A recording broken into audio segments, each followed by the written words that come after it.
So um, Ibrahim Traore has has realized, or rather, I don't know how do I put this. He has realized there is a strategy that he's gonna use, or that he wants to use, because recently, or maybe in back there, we have had a lot of uh, a lot of terrorist attacks in Burkina Faso, and all the times we would have terrorists coming in and attacking people and killing people and doing all sorts of things to the people. But Ibrahim Traore is a kind of a man who is so concerned about the life of the people, about the lives of the citizens, about the lives of the common Mwananchi, the people of Burkina Faso. Okay, and it was sometimes very difficult for the military to sometimes maybe, for example, the terrorists have appeared, they've come, they started killing people, and sometimes it's difficult for the military officers to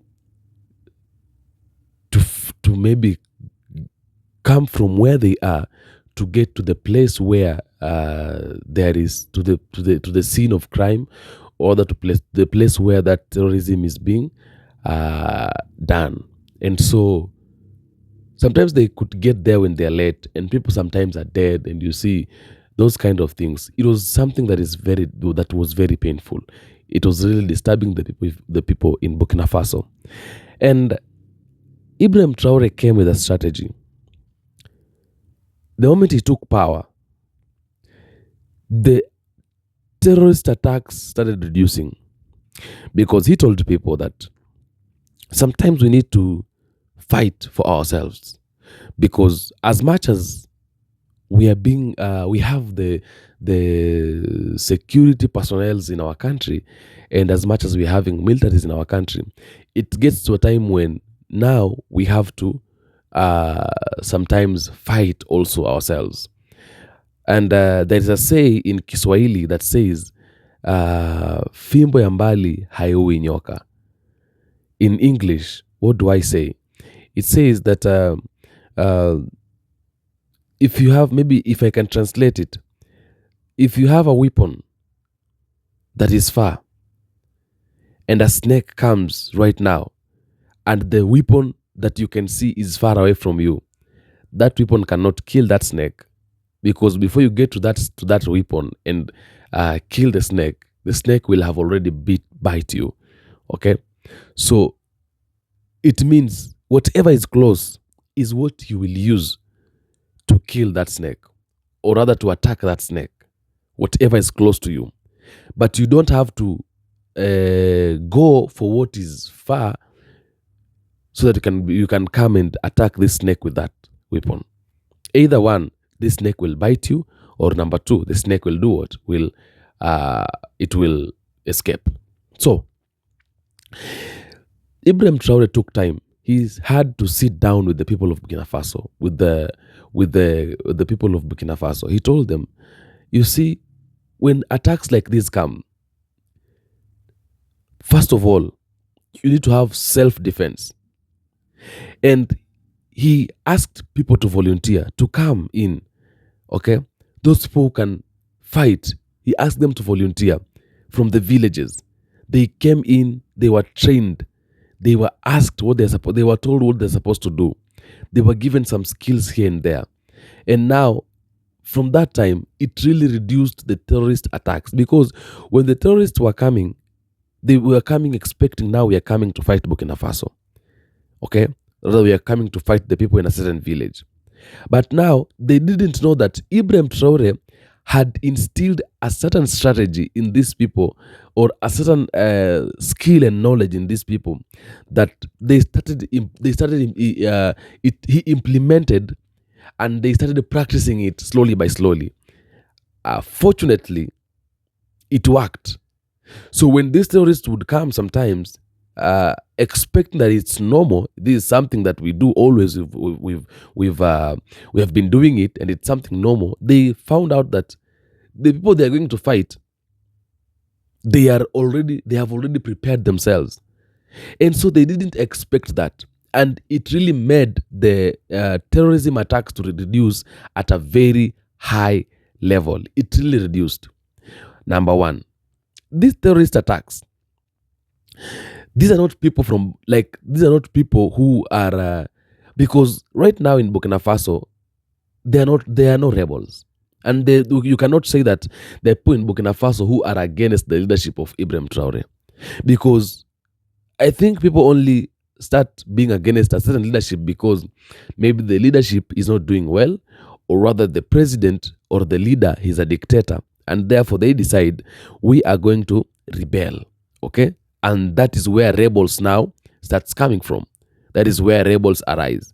But right now, a country like Burkina Faso and a leadership like we are seeing in Burkina Faso, Ibrahim Traore's leadership, there is no one who can be against Ibrahim Traore's leadership, because this is a super leadership, a leadership that a common mwananchi, that citizen who is at the village, at the deepest part of the village, at the rural areas,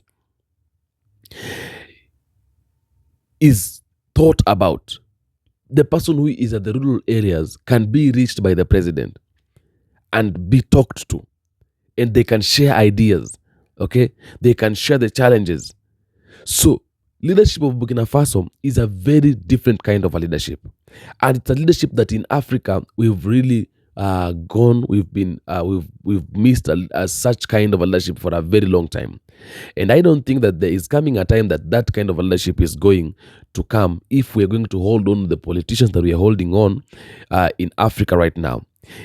The moment that only that kind of a leadership can appear in Africa, apart from Burkina Faso, is when we will decide to do away with the politicians and install into our government leaders, and not politicians anymore. Because politicians can never be leaders, and they can never lead us. We've given them chances many times. All the times, every other time we're giving them chances, but we have never gotten an opportunity to have a leader, or rather to see leadership out of a politician that we voted into the government. So we need to do away with all the politicians and install into the government leaders if we want to be like Burkina Faso. And so this guy is training everybody. He is creating and building a reputation. He is building a relationship with everybody, telling people that, this is what you're supposed to do. This is what you're supposed to do. He says that I'm going to play my part, and you also need to make sure you're playing your part if you want this country to be free. If you want us to manage and to win this fight, you must play your part, and I must also play my part. And you shouldn't fail me. You should try everything to make sure that you should try all things and everything to make sure that you are keeping on to your words, and you are listening to what I'm saying, and you're following to what I'm saying. I'm going to play my part. I'm going to do everything to make sure nothing on my side is being left behind. And as you know, that I am the person with a bigger task and a huge responsibility. So if I can be able to deliver my responsibilities and to work them out very well and effectively, so should you do yours, and so should you perform and participate yours very well. He tells them, a time is now, and I don't want to hear anybody crying. I don't want to see you complaining. I want you to be strong. He is encouraging them, and he is telling them, I want you to be strong, and I want you to fight. Whenever an opportunity comes to fight, and you see the person who can help that situation, or you can correct that situation, please try and do it, because other people are also looking at you. By fighting and by doing that, you might have saved a life somewhere or somebody somewhere. So he tells them you need to do 1, 2, 3 things to make sure that you are doing what is required of you. I want you to watch this video. Particularly on this day, so that we can discuss any challenges you may be encountering, but also to provide you with information about the new direction that the fight must adopt. It is also highly advisable to seek advice, to learn more valuable lessons, and to draw meaningful insights from everything you have experienced all this time in order to enhance your knowledge and make informed decisions. I have always stated that when you are on a motorcycle or in a vehicle, it is easy to forget and simply continue driving. And while we drive, we are always in a state of being constantly ambushed. Frequently, individuals must walk because the adversary themselves seldom arrive on a motorcycle. Either he pushes it or he leaves it somewhere and walks. We should have the ability to do the same thing in a similar manner. Arrange strategically within your multiple bases to ensure you are never caught off guard and always prepared for any situation. Due to the presence of an unanswered question, namely the mechanism by which we are caught off guard, there is still a lack of understanding. At that location, we need to exert efforts. I do not agree with the idea of being caught off guard unexpectedly and unprepared. Do you agree with me? Why do we get caught off guard? It's because we let our guard down. Because we think that, well, we've worked here, it's going more or less fine, we're not focused anymore. But I urge you to never lose your focus and always stay attentive. When there is an attack somewhere and individuals are surprised, we know. Because when individuals are surprised, they call to say, we are under fire. That is what they call air support, to articulate this thing. However, we enjoy hearing. We perceive them coming. When you are not caught off guard and you have the time to let us know that we see them, it provides you with the opportunity to make preparations to combat and also for the drones to have the ability to act. I can provide you with assurance that as of today, our inventory consists of over 20 combat drones in Burkina Faso. So there is no reason for you to be surprised. And when we talk about combat drones, they are there in order to provide support and assistance. In general, they usually wait for a signal to indicate that we see the enemy approaching, and that's when they take action. However, in most cases, they are summoned to report the position that is under fire and being targeted by the enemy. And finally, it's when an enemy retaliates that they take care of them to try to strike. No. So you promise me here and now that you will never let yourself be surprised again. We did not pay for combat drones to remain idle. We paid for them so that you can maintain surveillance and inform us if you observe them. They are approaching. If we were to begin utilizing solely observation drones, which are more cost-effective, we desire to visually perceive them and eradicate them. Therefore, refrain from sleeping.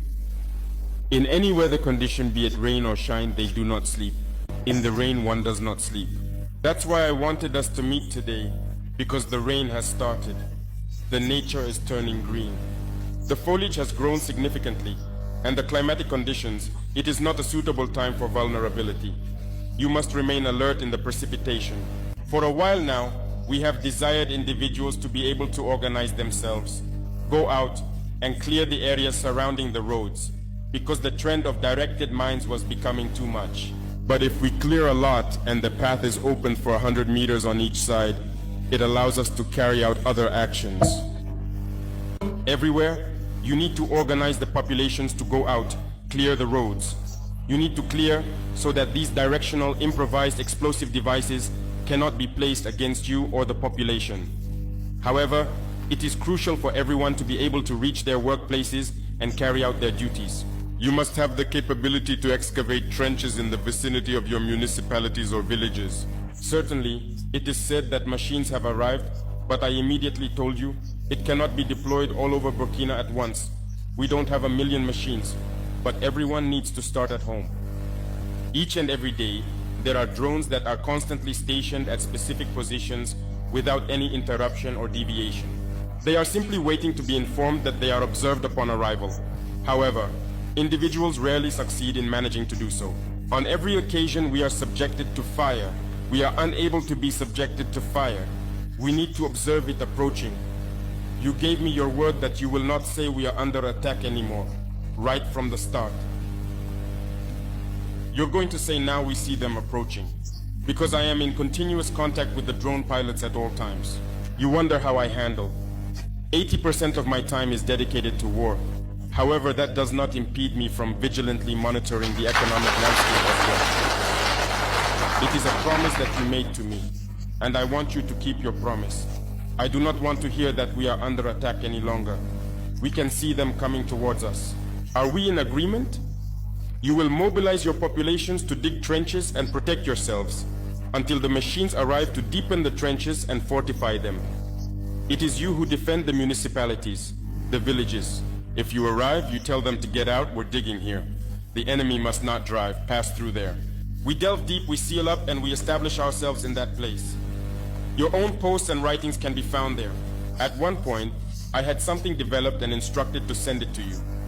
Everyone has talked to you about it, the ministers, the BVDP, so that people can build, for instance, combat posts. Where the rain has not yet started properly, make the bricks well, build the posts. I have requested images of the various posts in some villages, and I notice some have also achieved it lazily. You can't have a position, even with all that you've built. And there, your head is exposed. How do you fight? While the image we sent, there are loopholes. These are the holes through which you have to fight. And when we say to build posts, we don't mean to build one or two. They need to be built all around the village. Because combat is not just about one position. Others construct 3-4 posts. It's beneficial for the village. No. Evacuate the villagers. Instruct them to build. Models have already been provided. However, please inform me and lead me astray by providing inaccurate guidance. You are aware that there are numerous tasks that have not been completed. Are you aware of that, correct? What actions should I take? Do I need to personally come and handle it in your absence? But if I tell you this thing was conceived in my office, I caught a young officer who made the 3D model. We shared it, and I informed the chiefs to ensure its completion. The reason is that even at every single moment, we are constantly thinking of you in our minds. We're considering you. I stated there's no incident, BDP post-attack or anything that I'm unaware of. There are none. Unfortunately, in some areas, people have refused to give in themselves. It's incomprehensible for our own lives. Who should pay you? Afterward, we continue to insist that there are specific fundamental tasks that we should have the capability to perform on our own. I told you that most of us, like me, were born into a system that is attentive, where much is expected from others. But what are we doing ourselves for our country? That's it. That's the question we need to ask ourselves now. When I heard about this, I was a bit disappointed. He says that in order to protect yourself, you have to ask for payment. There will be money to pay you. Go out and dig. There are certain municipalities that I have monitored where I had said to go out and dig. They didn't want to, but they stayed. Some went out under manipulation. He said, okay, you're going to dig. A week later, they dug. Today, these municipalities are more or less at peace. In any case, if the enemy comes, they will encounter the obstacle you have created, giving you time to fight them there. If they come to close, you must be there. Digging doesn't require sleep. It's about hindering movement and preventing reaching desired destination by immobilizing. And wherever he must pass, you must always be present.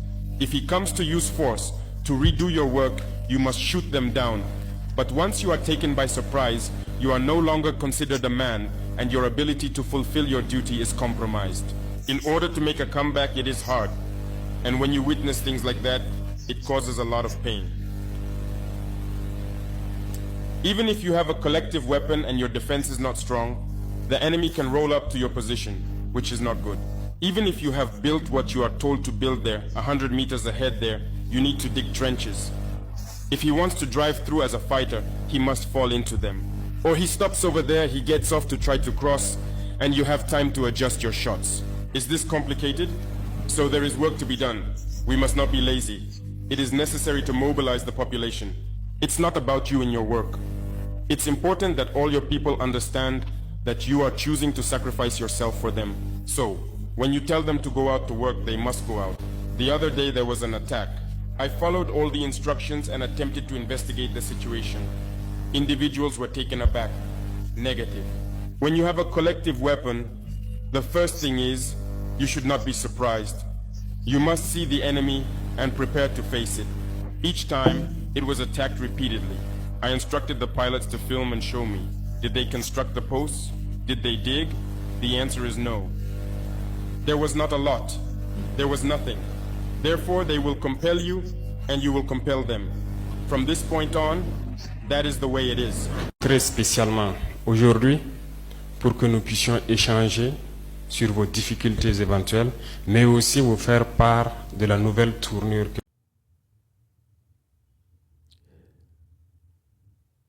That is a leader that we're talking about.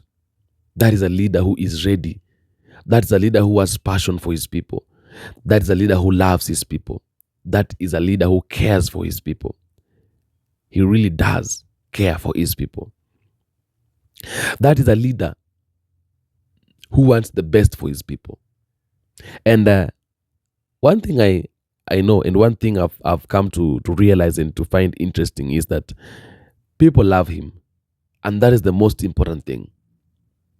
You know, the moment you begin doing things that are good before people, or rather the moment you begin doing things that are better and wonderful, people will love you. Because people want to live a life that is full of happiness.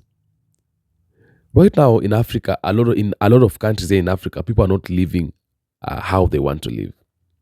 Let's take, for example, Kenya. You find leaders in Kenya who are quarreling every day. They don't even care. Like, you don't even care if you're a leader, even in front of the people, in front of the nation.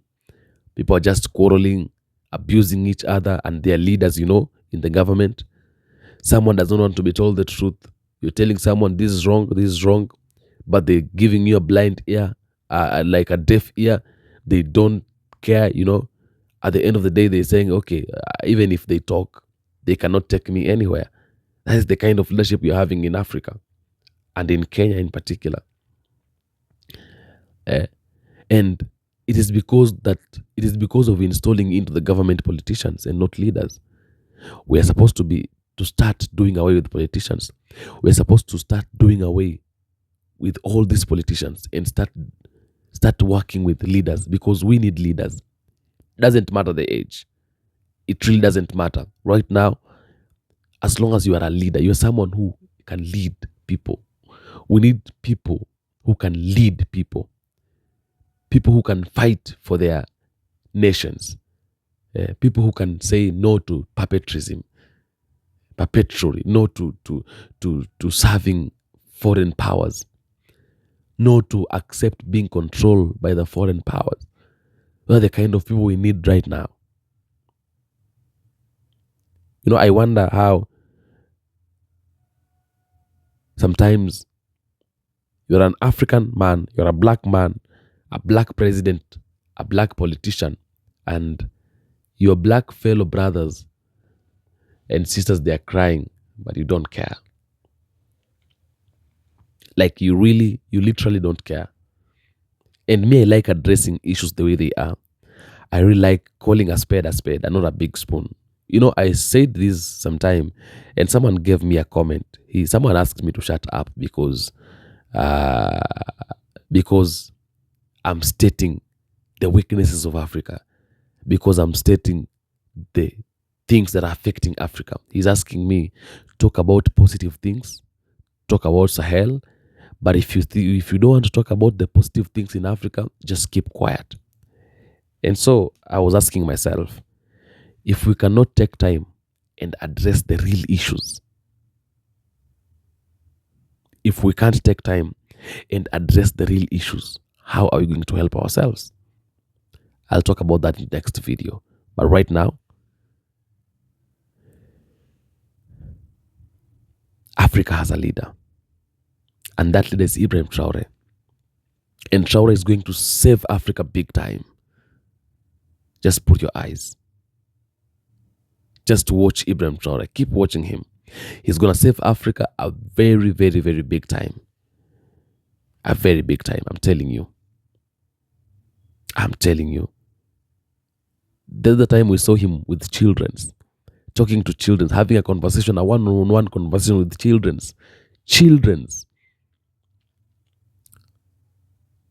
I want you to tell me in the comment section, the people who are in Africa, from all the countries of Africa, tell me, when did your president went and sat down with children and talk to them? Tell me, when did your president called a meeting with people from different places, just common wananchi, just citizens, just common citizens, and sat down with them and had a conversation, a one-on-one conversation with them? Or their work is just to walk around with big cars and splashing money in churches and giving monies in funerals? That's all they do. They think that is work. That's not work. Work is the one we are seeing in Burkina Faso. That is the work that needs to be done. And that is the kind of leaders we need to have here in Africa. Thank you so much for tuning in. Thank you so much for being here. African Streamline in your home. When you're in African Streamline, just know, just feel at home, because this space belongs to you. Africa is home.